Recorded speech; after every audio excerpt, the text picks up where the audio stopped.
Assalamualaikum warahmatullahi wabarakatuh teman-teman semuanya. Perkenalkan, nama aku Kaisa Novin Putri dari kelas 1B.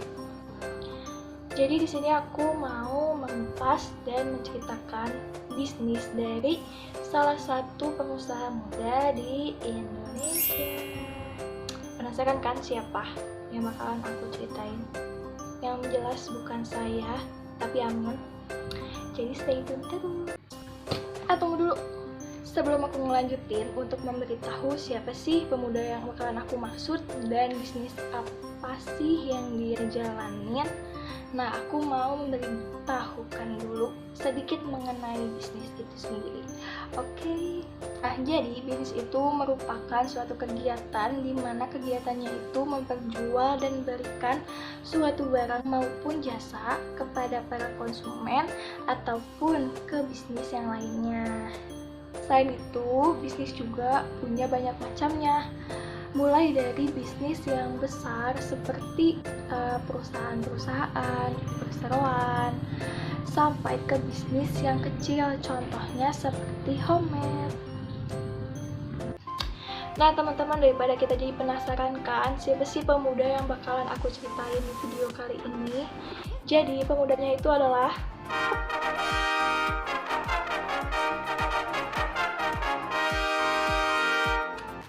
Benny Santoso, teman-teman.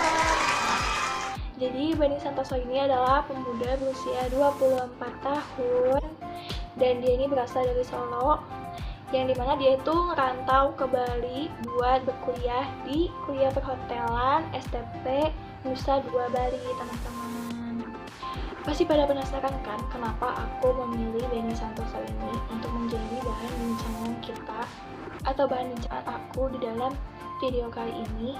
Alasannya itu simple banget teman-teman, karena Benny Santoso ini dia itu berkreativitas dan berinovasi di dalam satu bahan makanan yang sering banget kita makan. Apa itu? Pasti nggak pada tahu kan? Emang bukan tahu teman-teman, melainkan tempe. Ya, tempe. Jadi bisnis yang digeluti oleh Benny Santoso ini atau homemade yang di-ownerin sama Benny Santoso ini diberi nama ini Tempe Bali. Apa sih yang kalian pikirin kalau ngadain tempe? Tempe goreng, atau yang dibacem, atau mungkin yang disantan. Bosan kan gitu-gitu aja? Nah, di ini Tempe Bali, semuanya itu dikelola sedemikian rupa agar lebih unik dan menarik.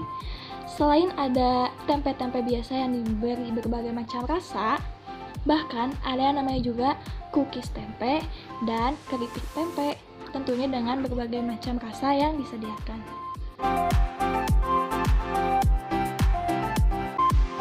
Aku Benny Santoso, 24 tahun, asal Solo, kemudian merantau ke Bali untuk kuliah di kuliah perhotelan STP Nusa Dua Bali. Saya berpikir karena tempe ini unik, akhirnya saya jadiin project kuliah saya. Saat itu saya bikin tempe dua macam. Ada tempe rasa bawang putih dan juga tempe rasa keju. Bayangin kan, tempe di pasaran kan biasa. Kenapa nggak kita kasih flavor aja? Nah, percobaan pertamaku dengan tempe keju itu berhasil. Ketika kalian nyoba, ada rasa kejunya enak, maknyus. Tapi yang tempe bawang putih, waduh, nyoba berapa kali gagal mulu. Masuk akal sih, bawang putih kan ada antibakterinya. Jadinya tempenya gagal mulu. Akhirnya saya bingung kan, ini udah 6 bulan project, udah selesai mau diapain. Biar nggak mubazir, aku bilang ke teman-temanku, nanti tempe ini bakal aku jadiin usaha loh. Beneran deh akhirnya kejadian. Akhirnya aku mulai buat tempe yang aku kasih nama ini tempe. Innovate New Idea with Tempe. Jadi awal mula saya buat tempe karena udah pengalaman sebagai project akhir kuliah ya. Akhirnya saya buat lagi. Ketika itu bulan Desember saya pindah ke area Ubud. Saya buat tempe tuh. Hampir satu kampil 25 kilo kedelai saya buat jadi tempe. Tapi hasilnya gagal semua, gagal total. Di saat itu saya berpikir, waduh, ini mau tempe mau aku jadiin usaha beneran apa enggak sih, kok bikinnya gagal mulu ya. Akhirnya aku belajar lagi, mulai buat tempe, akhirnya berhasil. Kemudian aku punya tetangga nih, aku iseng menjual tempe pertamaku ke tetanggaku itu. Aku masih ingat aku jual ke beliau 10.000. Kebetulan tetanggaku itu bule. Dia kan lihat aku proses bikinnya kan. Dia kayak mungkin ada perasaan kasihan ya. Ini orang kok bikin mulu, gagal mulu, bikin mulu, gagal mulu. Akhirnya aku kasih dia tempenya. Kemudian dia beli 10.000. Kemudian dia bilang, kamu nggak bikin nih tempe model-model lain, kok bikinnya tempe polos saja. Akhirnya aku kepikiran, aku olah apa ya tempe, kok kayaknya masa aku jual polosan aja. Akhirnya aku mikir, ini harus ada produk olahan nih dari tempe. Sesuai dengan namanya kan, ini tempe, innovate new idea with tempe. Harus produk yang inovatif. Kebetulan ibuku suka bikin kue kering. Aku coba deh bikin kue kering tapi basicnya dari tempe. Nah, buleku tetanggaku ini, aku jadiin kelinci percobaanku. Aku kasih dia satu persatu jenis kue kering yang aku buat. Terus dia bilang, enak juga kue keringmu, tapi ada rasa pahit tempenya. Coba deh bikin lagi. Akhirnya aku coba bikin lagi dan muncullah kue kering dari tempe. Nah, sekarang kita bakal ngeliat nih gimana sih proses pengolahan tempe di Ini Tempe Bali. Apakah sama kayak proses pengolahan tempe yang biasanya? Yuk kita lihat aja. Mana dulu kok? Jadi pada tahap ini, tahap pencampuran kedelai dengan ragi. Nih kalian lihat di sini ada kedelai. Ini bagian putihnya, ini raginya. Kita nanti mau campur kedelai dengan raginya ini pakai tangan, manual. Manual. Jadi kedelai dicampur dengan ragi. Ini, itu sudah ada kos tangannya disiapin? Iya, kita pakai sarung tangan biar proses pembuatannya hygiene. Jadi sesuai dengan SOP kita. Jadi ini aku jelasin, ini kan udah ada kedelainya, udah ada raginya kan. Nah, kita mau kasih masas ke kedelainya. Dimasak buat apa kok? Biar kecampur. Jadi nggak cuma orang yang kasih masas, kedelai juga kasih buat tempe. Oke, sekarang kita masak dulu. Caranya kita aduk seperti ini, campur. Campur aja, terus kayak bikin circle seperti ini biar kedelai nyampur. Nah, aduk aja sampai merata. Ini nggak apa-apa kok kalau nggak tumpah-tumpah gitu. Nggak apa-apa, nanti bisa diambil lagi. Nah, kita campur. Ini agak ditekan gini ya? Iya, ditekan, diremes-remes, pijet-pijet. Oh, dipijet-pijet. Nah, terus diratain lagi ke tengah nih. Ya, biar ke tengah, campur lagi. Campur lagi sampai merata. Tujuannya kita giniin biar raginya merata. Kalau kita nyampurnya nggak lama, biasanya nanti tumbuh tempenya nggak bagus. Oh, kalau nggak merata itu nggak bagus ya hasilnya? Nanti pas tempenya udah jadi, dipotong dia pecah, remuk. Nah, ini habis kita campur, kita mau tampi kedelainya biar merata, biar kulitnya jatuh. Caranya, taruh kedelainya di ujung sini. Gini ya kok? Ya, setelah itu kita lemparin dia. Nah, itu kan kulitnya kan pada jatuh tuh ke bawah. Iya. Kalau ada kedelainya yang jatuh nggak apa-apa. Oke. Nah, itu udah jago. Nah, mulai dikencengin. Kelihatannya Pudis, ini yang nggak biasa. Wow. Sambil joget. Nah, bisa juga latihan squat ini. Nah, habis itu kita campur lagi pakai tangan. Campur lagi biar merata. Oh, berarti proses mijitnya ini biar kulitnya juga kelepas ya kok ya? Iya, terus juga biar raginya kecampur rata ke seluruh kedelainya. Oke, sip. Tuh. Setelah itu kita tampil lagi. Jadi pijat 2 kali, tampi 2 kali. Nah, di ujung sini tampahnya, kemudian kita lempar.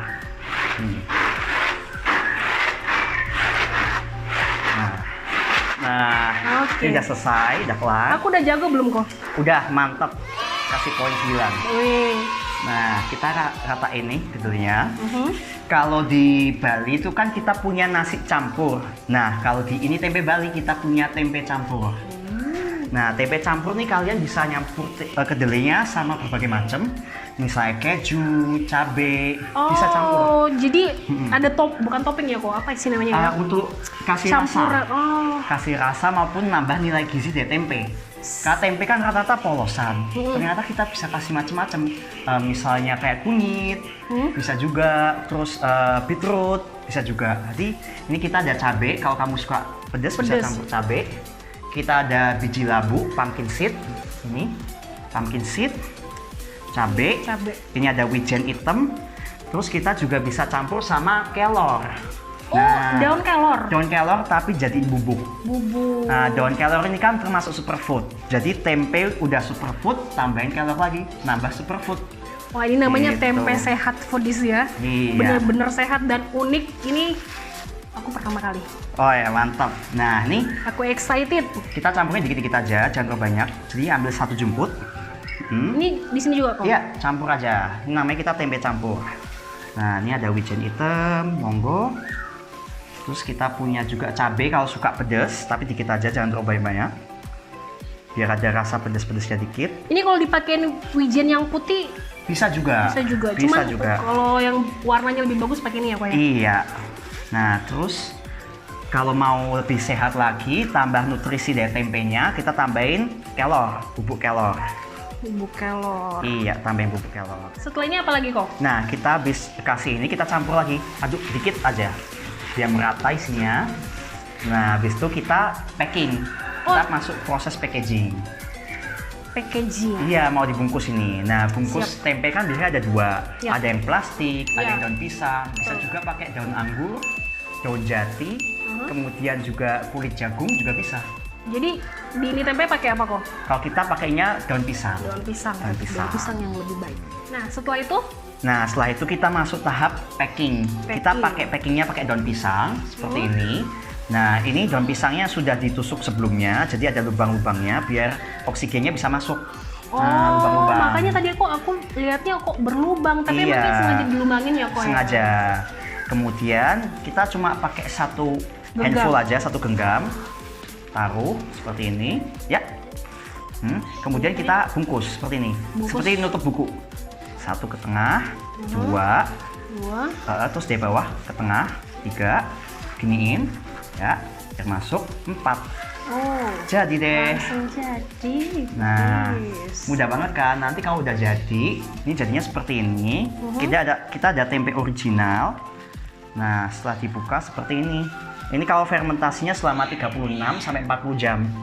Nah, ini kita namakan tempe muda. Jadi tempenya masih belum tertutup sama kedelai semua. Oh Kedelainya iya, belum lebat. bener. Nah, Ini foodies. namanya Ini tempe muda. Tempe muda. Ini 40 jam ya kok ya? Ini sekitar 30 jam. 30 jam, sorry foodies. 30 jam. Nah, nanti ini ada juga yang kita campur sama wijen hitam dan biji labu. Kita lihat ya, buka Jadi nggak hanya tempe campur tapi ada variannya. variannya ya. Unik sih, unik banget. Nah, ini setelah 40 jam, tadi kan 30 jam. Iya. Tambah 10 jam lagi jadinya lebat banget nih. Oh iya bener, beda Lebat banget foodies. Beda kan? Iya. Ini masih kelihatan kedelainya, kalau ini udah ketutup sama jamurnya. Jamurnya ya, kelihatan ya.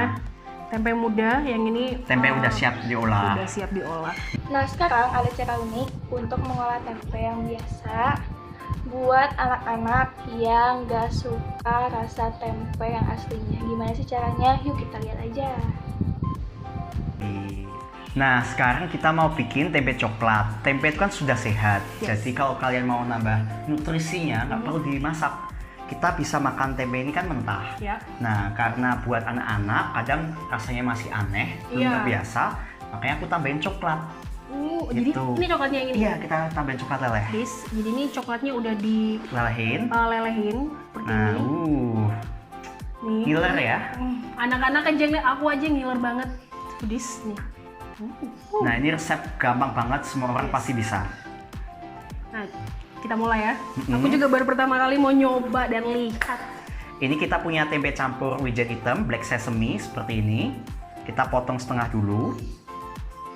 Nah, setelah dipotong, kalian kan bisa lihat seperti ini. Ada wijen hitamnya. Iya, iya. Nih, ada wijen hitamnya.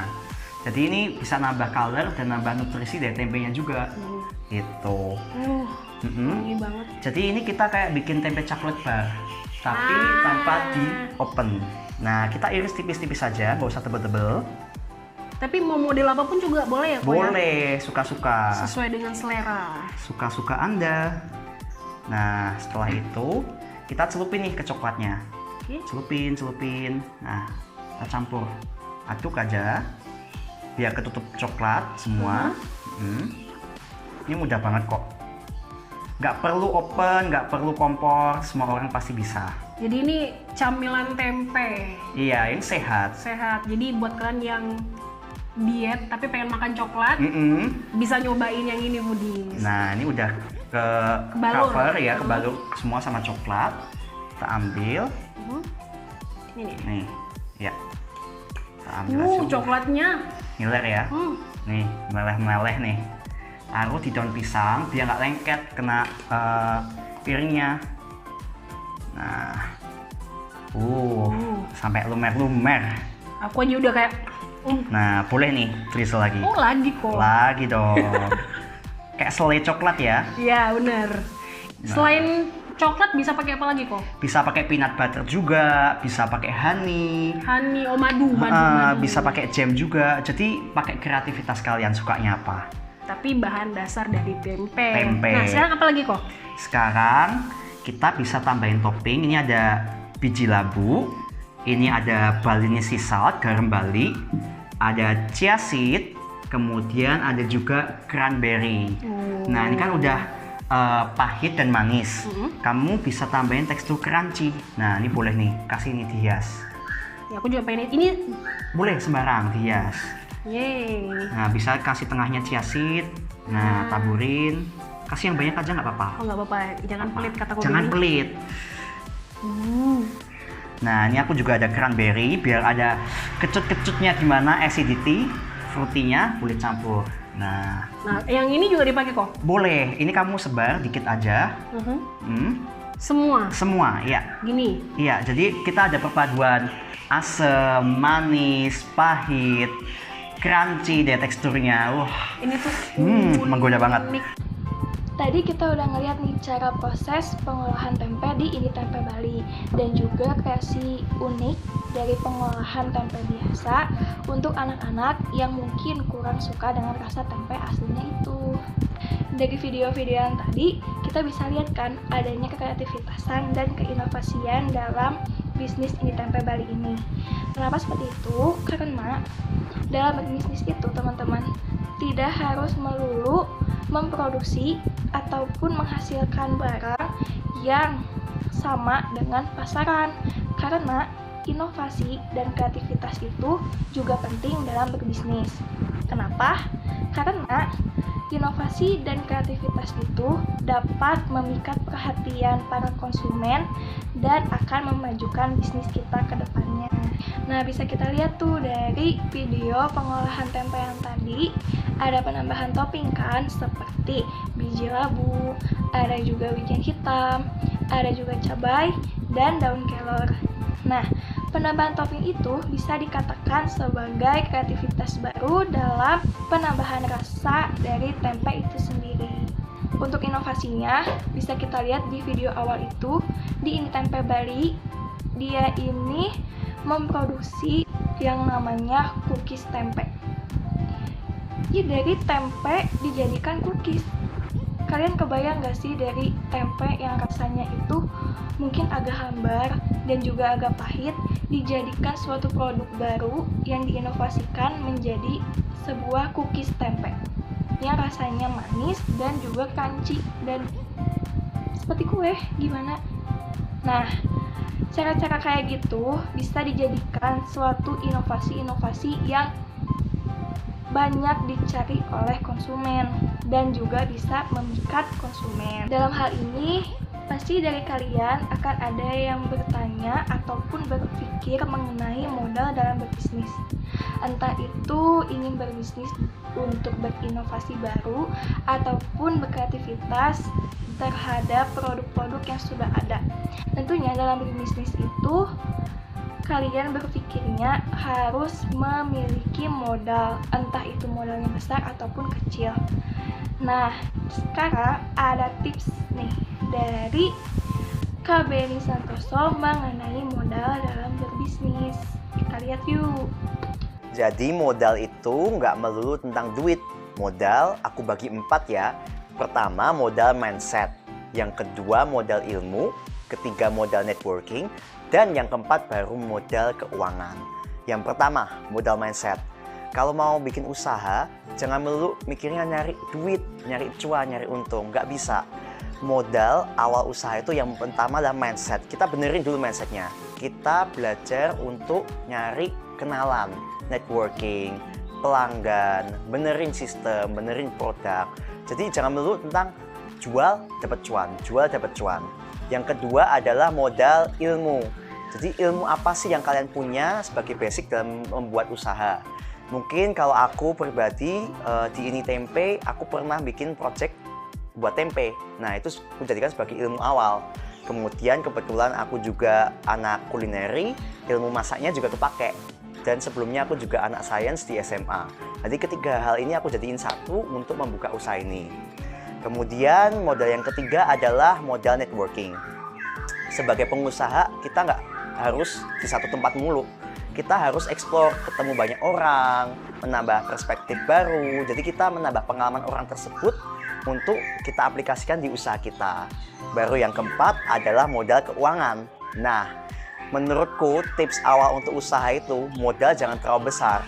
Kita mulai aja dari yang simple, dikit-dikit dulu. Jadi kita nggak perlu ngeluarin boncos banyak banget untuk kegagalan usaha tersebut. Karena kita kan masih belajar.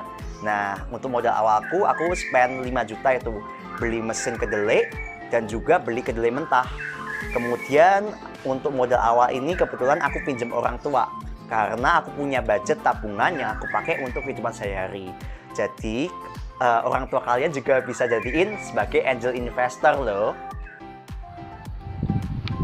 Nah, benar teman-teman yang dikatakan oleh Kak Beni Santoso bahwa dalam berbisnis itu bukan harus melulu memikirkan tentang uang, dan uang. Karena tips-tips dari modal yang tadi Kak Beni sampaikan itu juga harus bisa kita siapkan dalam dunia perbisnisan. Dan juga tentunya kita kalau ingin berbisnis, kita tidak boleh gampang capek dan tentunya harus tetap berusaha. Karena gak ada yang namanya bisnis secara instan. Semua itu pasti ada usahanya. Dan kita itu dalam berbisnis pastinya mulai dari nol, bukan dari tengah-tengah langsung kita mendapat pendapatan yang tinggi. Itu. Sekarang aku mau ngomongin tentang suka duka dalam berbisnis. Sebelum nanti kita akan melihat suka dukanya dalam bisnisnya Kak Beni Santoso. Nah, aku di sini ingin menjelaskan sedikit atau memberitahukan sedikit mengenai suka dukanya di dalam berbisnis. Nah, yang pertama itu yang paling penting pastinya pendapatan. Apalagi kita kalau sudah memiliki pendapatan yang tinggi, karena bisnis yang kita jalanin itu lancar ataupun sudah maju, dan juga masih banyak sukanya dari menjalankan bisnis ini.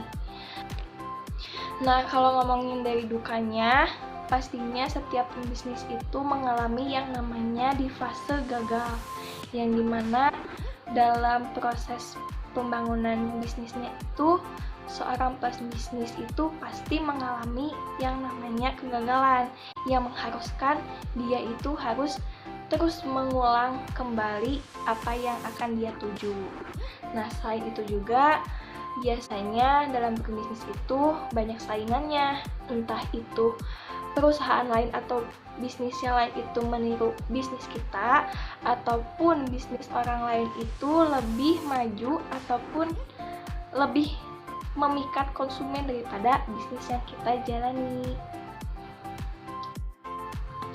Sekarang kita lihat yuk apa sih suka duka yang dialami oleh Kak Beni Santoso, supaya kita mendapat gambaran jika kita ingin berbisnis nanti.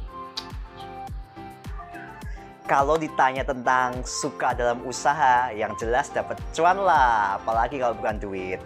Nah, kalau dalam usahaku ini, aku paling senang belajar. Jadi passion, ketemu orang baru, mendapat perspektif, belajar terus, kemudian menyalurkan ekspresi lewat karya-karyaku. Kemudian, kalau ditanya sukanya lagi ya banyak juga sih, tapi kalau ditanya dukanya, wah, yang pertama dari segi SDM. Susah banget kan nyari orang masuk keluar. Pertama alasannya hamil, pindah kerjaan, kemudian menikah, pulang kampung, sakit. Nah, banyak tuh. Kemudian yang kedua ada juga kayak misalnya isu-isu seperti komplain customer, kemudian gunung meletus, dan juga seperti saat ini nih, corona pandemik. Tapi yang paling lelah itu awal-awal ketika usaha. Ketika aku harus investasikan waktuku, nggak punya waktu untuk istirahat yang cukup, nggak ada libur, dari Senin sampai Minggu kerja mulu. Tapi aku yakin, suatu saat usaha tidak akan mengkhianati hasil. Nah, kalau ditanya kunci untuk survive, relate dengan situasi pandemik sekarang, cukup sulit sih benernya, terutama dari pendapatan yang semakin menipis. Tapi cukuplah untuk membayar operasional perusahaan. Nah, dari itu aku selalu berpikir positif. Di situasi seperti ini kita nggak boleh gegabah mengambil tindakan yang aneh-aneh. Kita positif aja untuk introspeksi diri dan selalu bersyukur. Mungkin dari awal yang nggak punya waktu untuk jalan-jalan, nggak punya waktu rileks, sekarang bisa rileks. Yang sebelumnya selalu overproduktif, sekarang bisa santai dan tone down. Dan jangan lupa untuk terus untuk upgrade diri. Kita bisa perbaikin diri lewat misalnya skill apa yang kita perlu butuhkan. Misalnya public speaking, internet marketing, bikin video konten. Jadi ambil aja segi positif dari pandemik ini. Aku percaya badai pasti berlalu. Sementara ini INITB Bali baru bisa ditemukan secara online maupun bisa belanja di healthy shop area Bali dan luar Bali. Keinginan saya sih nggak muluk-muluk. Saya berharap INITB Bali bisa lebih kenal secara luas di domestik, nasional maupun market internasional. Saya percaya bahwa dengan usaha kerja keras tidak akan mengkhianati hasil. Semangat! Oke, tadi sharing pengalamanku dengan usaha INITB Bali. Aku juga punya 3 pedoman, yaitu 3P. Passion, kita harus sabar. Woles saja, jangan gerusa-gerusu. Kemudian passion, hasrat gairah. Kalau kalian lagi down, kalian ingat motivasi awal kalian tuh mau ngapain sih? Yang ketiga adalah persistent. Itu adalah kalau kita lagi jatuh, kita bangkit lagi. Kalau kita jatuh, kita semangat lagi. Kalau kita jatuh, kita mulai lagi. Jadi, jadikan itu sebagai proses pembelajaran kalian ya. Sekian aja pemaparan dari aku mengenai bisnisnya Beni Santoso dari INITB Bali. Semoga video aku kali ini menambahkan wawasan untuk kalian yang menonton dan juga memberikan gambaran mengenai bisnis itu seperti apa. Dan juga semoga aja menjadi manfaat bagi yang menontonnya. Sekian dari saya. Assalamualaikum warahmatullahi wabarakatuh. Bye-bye.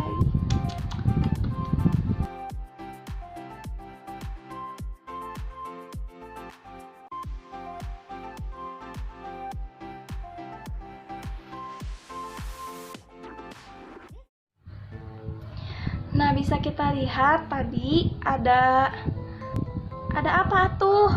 Pohon. Nah, dalam berbisnis itu benar tuh yang kita sampaikan dalam